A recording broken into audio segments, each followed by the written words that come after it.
Hello everyone, it's Attacker72 here, and for today, so Persona 4 has been getting hints of a remake for the past few months. Starting out in February, where there was a domain somewhere that stated the title of p4re.jp, which may indicate that Persona 4 was getting a remake just like Persona 3 did last year. Then in late May, there were 3 voice actors that basically confirmed the existence of Persona 4 getting a remake. Yuri Lowenthal, Aaron Fitzgerald, and Amanda Wynn Lee, the voices of Yosuke Chie and Yukiko, had basically confirmed that they would not be reprising the role for the remake, which now confirmed that there was a possibility that Persona 4 was getting a remake. Then on the Xbox Game Showcase of 2025, which just occurred this week, it has now been fully confirmed to actually exist, and we got ourselves a first teaser of Persona 4 Remake, titled Persona 4 Revival.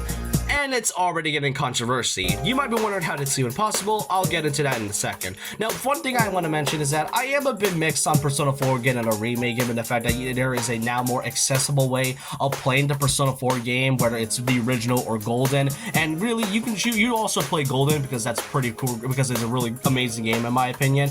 And this game, Persona 4 Revival, will be coming out on Xbox, all Xbox content, including Steam and PlayStation 5. There's no hints of a Switch 2 installment, but we'll have to wait for that to, for that to happen, or maybe it won't happen at all for all we know. So anyways, what really is going on with Persona 4 Revival? Why is it already getting controversial, the fact, even though we only just got a teaser of it just this week? Well, there has been a few complaints. First off is, well, this is the Persona franchise we're talking about. Either fans love or hate their game, and there's no in between. But first thing is that many of the main complaints is a few things. First off is the fact that the game looks unfinished, and that it looks way too bright, and that it feels a little bit weird with that blue filter, which is something that Persona 3 feels more fit in, given the fact that the whole theme color of Persona 4 is, well, yellow. Then there's the fact that the game is unfinished, as I stated, and that it doesn't feel like anything like the foggy nature we had in both the original and the golden version of the game.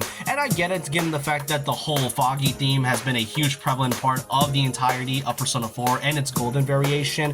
Then there's the fact that the teaser was only 48 seconds long, which compared to Persona 3, which had a good amount of time to see what the game has to offer, it only showed us like a couple screenshots and then you, Narukami, just walking around Inaba. And all I'm just gonna say is that fans really need to calm down. I get it. I get it. Not everything about it is going to be satisfying with the fans. Every fandom is like this. But one thing I do have to mention is that some stated that the whole blue filter thing is a little bit off, which I can agree, it is a weird. But then there was some claims saying that the game is unfinished and the fact that it really looks ugly and stuff, which I do have to mention that the first thing we see in this game's teaser is that it was only in development. It's in early development content, and content presented here is subject to change in the future. So the reason why it looks unfinished is the fact that it is indeed unfinished, and really it being a teaser is honestly makes sense because this is a teaser. Yeah, I get it, we had more teasers longer than this, but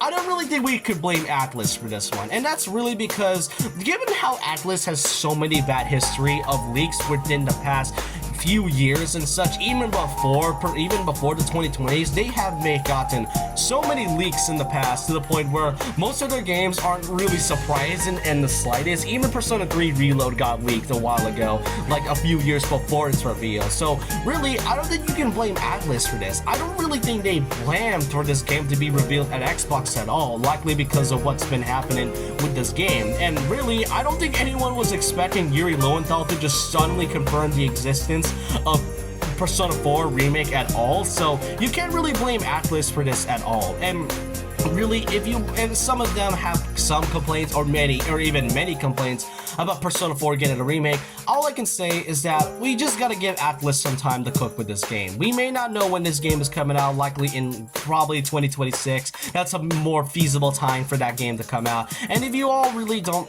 want this game to get a remake, or don't want it, or don't like the remake in the slightest, you can just play the original Persona 4 in golden variation. It is very accessible in all regions. There's no stopping you from playing any of these titles before the remake. But there's no worry since the DP studio director Kazu Hishiwada has basically confirmed the development of Persona 4 Revival, as well as planning the future of the Persona franchise in general. So hey, this may take a while until Persona 6 is ever going to be announced, but for now, let's just kind of wait for Persona 4 to come out, and then afterwards, we'll see what we have in store. For all we know, the fans could likely switch up and actually like the game. We may never know, and that's all I'm gonna say. All I'm just gonna be stating though is that I hope you all are ready for 10 years of Naruto discourse, and please at least do not change Adachi's profile, okay? This one is funny, and I do not want it to change in the slightest. But I hope you guys enjoyed this video. Let me know what you all think about Persona 4 getting a remake. What is your opinion on this, and do you think the controversy is needed? Do you think all the complaints is justified? Let me know your thoughts and opinions down below about this.